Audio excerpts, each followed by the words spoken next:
नाज़रीन मोहतरम, अस्सलाम वालेकुम। इस खास शुमारे में आप सबका खैर मकदम है। जैसा कि आप सब जानते हैं कि हमारा एक खास प्रोग्राम तलाश चल रहा है और इस तलाश में मुख्तलिफ शख्सियात को जिन्होंने मुख्तलिफ मैदानों में कारहाय नुमाया अंजाम दिया है उनको हम तलाश करते हैं ताकि उनसे जाने वो क्या करते हैं, उन्होंने क्या क्या आज तक किया है। मुख्तलिफ तरीक़ों ये जो काम उन्होंने किया उसको हम जानने के साथ साथ आप तक पहुँचाने की कोशिश करते हैं।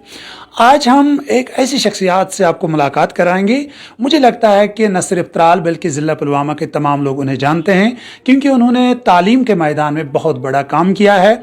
जब वो खुद भी एक तालिब इल्म थे तब से आज तक वो पढ़ा रहे हैं, ख़ासकर अंग्रेज़ी ज़बान। और जब हम अंग्रेज़ी की बात करते हैं, ये कंपलसरी सब्जेक्ट था और अगर किसी को ये अंग्रेज़ी समझ नहीं आता था तो वो उस इंसान के पास सीखने के लिए जाता था। उसके कई वजूहात थे क्योंकि बहुत सारे असातिज़ा साहिबान हैं जो इंग्लिश पढ़ाते थे, लेकिन उनका जो तर्ज तालीम था, जो उनका तालीम देने का, जो उनको पढ़ाने का तर्ज था, वो मुनफरिद था और बच्चों के साथ साथ उनके वालिदैन भी इस चीज़ को समझते थे। तो यही वजह है कि बहुत ज़्यादा लोग, बहुत ज़्यादा बच्चे उस शख्सियत के पास आते थे पढ़ने के लिए। तो गर्ज हर घर में उनका तालिब इल्म आज नज़र आ रहा है। मेरा मुराद है किफ़ायत सर, जिनको पीर किफ़ायतुल्लाह नाम है और उनको अक्सर लोग 99% लोग किफ़ायत सर के नाम से ही जानते हैं। आज हम उनसे मुख्तलिफ चीज़ों पर बात करेंगे। उनका एक इदारा चल रहा है उस पर भी बात करेंगे।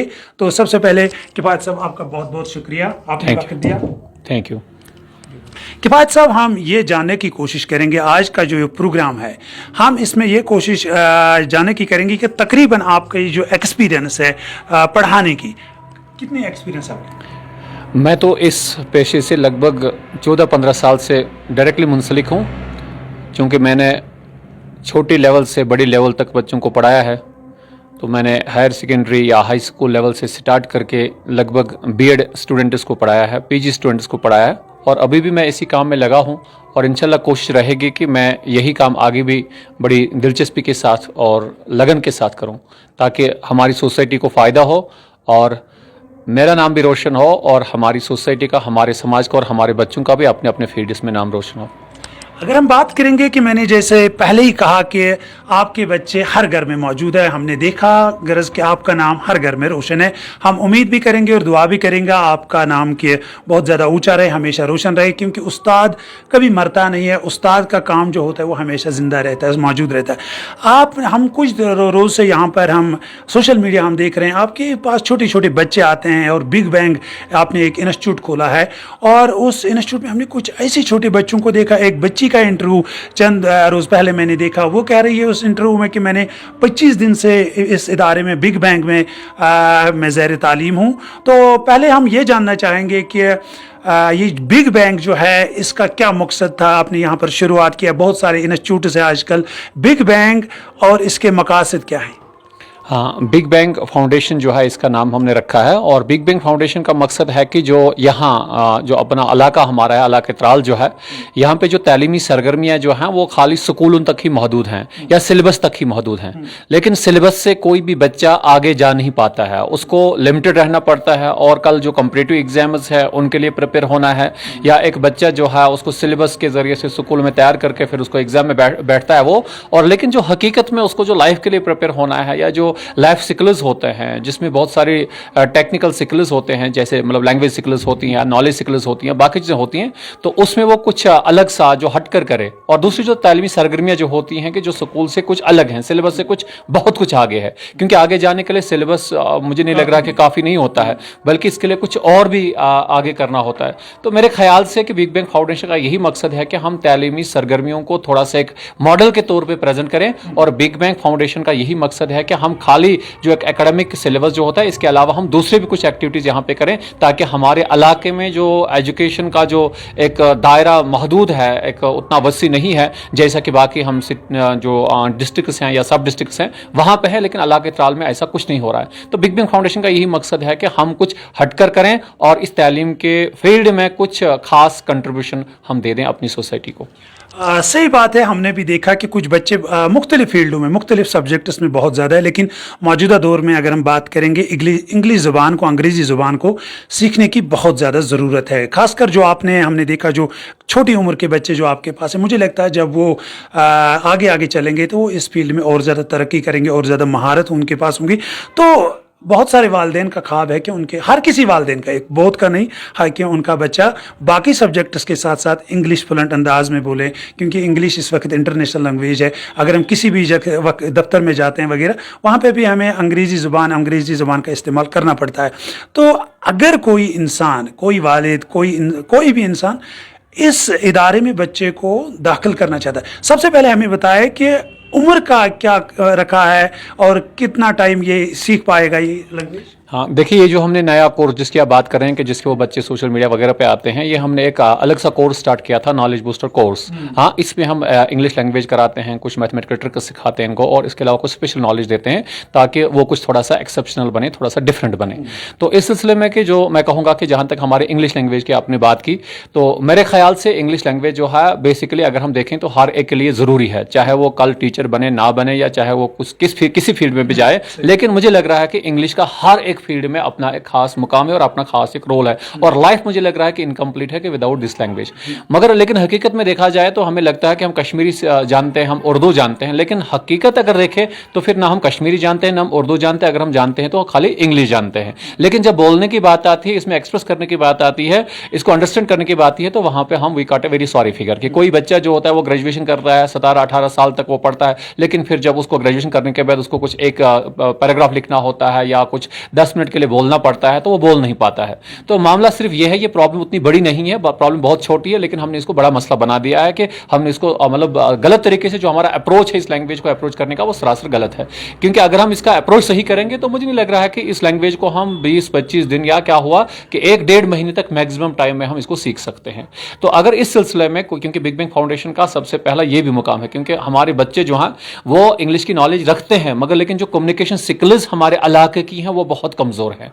बच्चे जो हैं वो ग्रेजुएशन करके, क्योंकि मैं तो हजारों के बच्चों को मैंने पढ़ाया और हजारों के बच्चे पढ़ाता हूं, और लेकिन मैं जो देखता हूं, मैं उनको जो मुझसे मिलते हैं, तो लेकिन मुझे लगा कि उनकी सबसे बड़ी जो खामी होती है वो यही होती है कि इंग्लिश लैंग्वेज मैक्सिमम बच्चों की नहीं आती। एग्जाम तो वो पास कर लेते हैं, रट्टा लगा के वो फिर पेपर्स तो करते हैं, मैनेज करते हैं आइदर दिस वे और दैट वे, मगर लेकिन जो फिर उसके बाद जो ये लैंग्वेज स्किल जो उनमें होती है वो लगभग नेग्लिजिबल होती है, लगभग ना होने के बराबर होती है।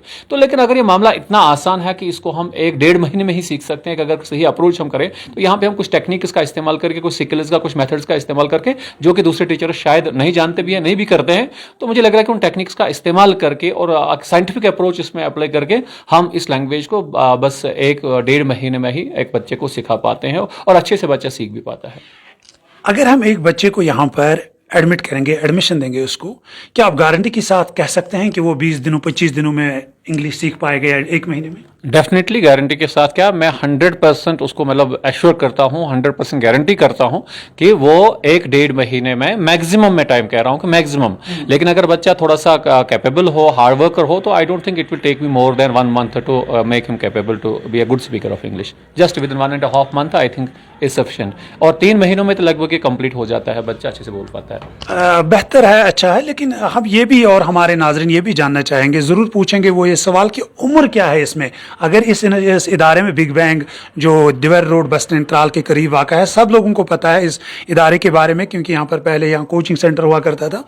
तो उम्र का थोड़ा बताएंगे, ताकि, क्योंकि इंग्लिश हर एक के लिए ज़रूरी है, देखेंगे किस एज ग्रुप के लोग आपके पास आएंगे या आना चाहते हैं, उस बारे में बताइए। हाँ, एज का कोई, मुझे लग रहा है कि एज की तो इसके साथ कोई रिलेशन नहीं है। अगर कोई बच्चा जो है वो उर्दू बोल पाता है, कश्मीरी बोल पाता है, वो इंग्लिश क्यों नहीं बोल पाएगा, राइट? लेकिन अप्रोच थोड़ा गलत हमारा है, तो इसलिए वो बच्चे बेचारे इंग्लिश 17-18 साल तक पढ़ के भी बावजूद नहीं सीख पाते हैं। तो इसमें जो एज है वो लगभग मान लीजिए 3rd क्लास 4th क्लास से अगर स्टार्ट करेंगे, क्योंकि तब तक बच्चा थोड़ा मैच्योर हुआ होता है, उसको इंग्लिश की नॉलेज भी होती है, लैंग्वेज की नॉलेज भी होती है, वर्ड पावर भी ठीक ठाक होता है। तो अगर वो 3rd क्लास का होगा, तो फिर किसी भी एज का, 80 ईयर्स का भी हो, तो मुझे लग रहा है कि बस 80 ईयर का हो या 3rd क्लास का हो, तो it will not take me more than 3 months to make him capable of speaking good. मैं ये भी जानना चाहता हूँ कि आपके पास अभी मतलब किन किन बच्चों का, आप किस उम्र के बच्चों को आप यहाँ एडमिशन करते हैं? अभी जो ये हमारा जो कोर्स चल रहा है, इसका स्पेशल कोर्स जो है, ये 3rd क्लास से पहला एक बैच जो सुबह आता है, जो 11 बजे से 2 बजे तक होता है, वो तो लगभग 3rd क्लास से 8th क्लास तक के बच्चे हैं। और उसके बाद जो दूसरा ग्रुप जो आता है 2 बजे से जो 4 बजे तक होता है, उसमें थोड़ा एडवांस्ड बच्चे 9th या 7th 8th 9th 10th वगैरह अप टू 12th या ग्रेजुएशन लेवल के बच्चे उसमें आते हैं। तो अभी अगर हम बात करेंगे कि फ़िलहाल आपको यही मतलब नर्सरी से या 10th तक फ़िलहाल यहाँ पर इंतज़ाम है। अगर इससे आगे भी कुछ लोग आना चाहेंगे, क्योंकि इंग्लिश ज़बान सीखने का बहुत सारे लोगों को जुनून है, कुछ लोग एम्प्लॉय भी हैं, मैंने देखा है, वो मतलब शौक़ रखते हैं, क्या उनके लिए कोई ख़ास? हाँ, उनके लिए भी है। जब भी वो चाहें they can come to me, मैं आई will be always at the disposal. मैं उनकी हेल्प के लिए हमेशा रहूँगा। जब चाहें, जो चाहें वो आ सकते हैं, जिस टाइम पे आएँ। मैं जितना मेरे पास टाइम होगा तो मैं वो सारा उनको देने के लिए तैयार हूँ, और जिसकी भी हेल्प की ज़रूरत होगी तो I will be always ready to help them.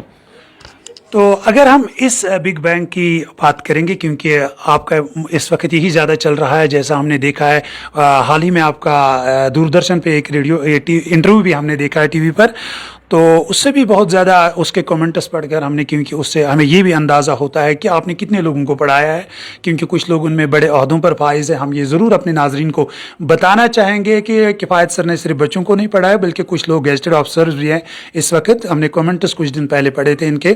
तो क्या ख़ास ये ज़रूरी जानना चाहते हैं हम कि कितने एक दिन में एक बच्चे को आप कितना वक्त देते हैं इस ज़बान को सीखने के लिए? हाँ, हम इनको मिनिमम जो क्लास होते हैं वो 3 घंटों का होती है। 3-3 घंटे हम देते हैं पर क्लास को, क्योंकि उसमें थोड़ा सा एक्टिविटी बेस्ड है ये, इसमें थोड़ा सा बच्चे को प्रैक्टिस भी करनी पड़ती है। तो इसलिए मुझे लग रहा है कि 2 घंटे 3 घंटे का टाइम होना ही चाहिए। तो और दूसरी बात ये भी होती है कि इसमें इंडिविजुअल अटेंशन की ज़रूरत पड़ती है, क्योंकि हर एक बच्चे को मतलब उसकी वीकनेसेस को देखा जाए, उसकी साइकोलॉजी, उसकी मतलब मेंटल कैपेसिटीज़ को के मुताबिक उसको दिया जाए। तो मैं बहुत कोशिश करता हूँ कि मतलब जितना मेरे पास मतलब चाइल्ड साइकोलॉजी है, जितना मेरे पास मेथडोलॉजी है, जो कुछ है उसको यूटिलाइज करके, तो मुझे लग रहा है कि 2-3 घंटे मेरे लिए सफिशिएंट होते हैं कि पर डे। तो ये अगर 3 महीने तक चलेगा, 1.5 महीने तक चलेगा, 2 महीने तक चलेगा, तो मुझे लग रहा है कि ये सफिशिएंट होता है टाइम इस लैंग्वेज को सिखाने के लिए और सीखने के लिए।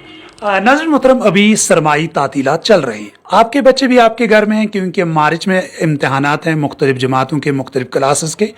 तो इस वक्त का अगर आप सही इस्तेमाल करना चाहते हैं, अपने बच्चों को मज़ीद तालीम के नूर से मुनव्वर करना चाहते हैं, तो मुझे लगता है कि बेहतर टाइम है, बेहतर इदारा है, बेहतर उस्ताद है यहाँ पर।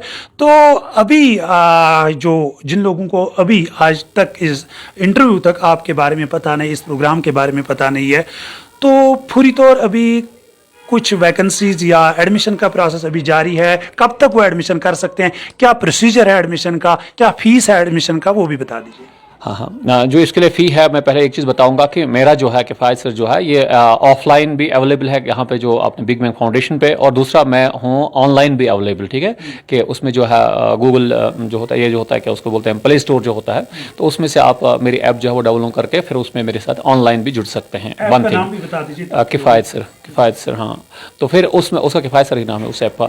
तो फिर दूसरी बात यह है कि जो आपने कहा कि इसका फ़ीस स्ट्रक्चर जो है, अगर एडमिशन जो है यहाँ पे कराना चाहते हैं वो कब और किस टाइम पे आएंगे, तो इसके लिए ये है कि हमारा जो एक बैच जो है वो चल रहा है, तो उसमें लगभग मुझे लग रहा है कि आई डोंट थिंक कि उसमें ज़्यादा वैकेंसीज अब नहीं है। तो कुछ बच्चे थोड़ा सा हम अकोमोडेट कर पा सकते हैं कि जो सुबह 11 बजे से 2 बजे तक का होता है, लेकिन जो 2 बजे से 3 बजे का क्लास जो एडवांस्ड बच्चों का है, तो उसमें कैपेसिटी है अभी, तो उसमें मुझे लग रहा है कि कुछ 30 अराउंड स्टूडेंट्स को हम और अकोमोडेट कर सकते हैं अभी। तो अगर किसी को इंटरेस्ट होगी तो they must try to contact us as early as possible, जितना उनको जल्दी हो सके वो हमें मतलब मिलने की कोशिश करें। नाज़रीन मोहतरम, एक बेहतर वक्त है मेरे ख्याल में, मेरी नज़र में, और किफ़ायत सर का स्टूडेंट हर घर में मौजूद है, प्रैक्टिकल आपके सामने है। आप भी इस बिग बैंग का जो फ़ायदा इस वक्त चल रहा है उठाइए, और आपके बच्चे अगर घर में बैठे हैं, डिस्कनेक्ट है किताबों से, उनको आप कनेक्ट कीजिए, और साथ साथ में इस बेहतरीन लैंग्वेज का भी आप, हर कोई ज़बान बेहतर है लेकिन मौजूदा दौर में इसकी बड़ी इफादियत है, अहमियत है, आप पूरी तौर कनेक्ट कीजिए और इस ज़बान को मज़ीद बेहतर अंदाज में सीखने की कोशिश करें। तो कोई ख़ास पैगाम आपको वालिदैन के लिए, दुआ के लोगों के लिए? मेरी यही उनके लिए पैगाम है कि जो बच्चे आपका जो सिलेबस इस वक्त के पीछे लगे हुए हैं, उस सिलेबस को मतलब आप इग्नोर कीजिए। सिलेबस कोई बड़ा मसला नहीं होता है, तो बच्चे की स्किल को फोकस रखें कि बच्चे में कोई स्किल आनी चाहिए, कोई डेवलपमेंट होनी चाहिए। तो अगर वो चाहेंगे तो मुझे लग रहा है कि उनके लिए बेहतरीन टाइम है कि अगर इंग्लिश लैंग्वेज बच्चे में डेवलप हो जाती है तो शायद फिर उसको बाकी सब्जेक्ट्स बहुत आसान लग जाएंगे।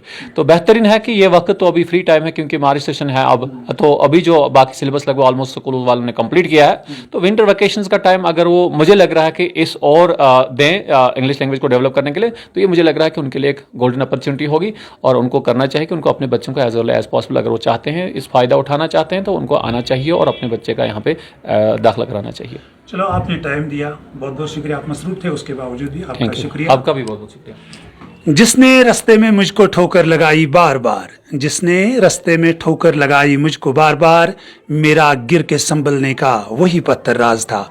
मुझे मेरे ऑनलाइन एडिटर बशारत रशीद के साथ दीजिए इजाजत, फिर मिलेंगे किसी शुमारे में। खुदा हाफिज।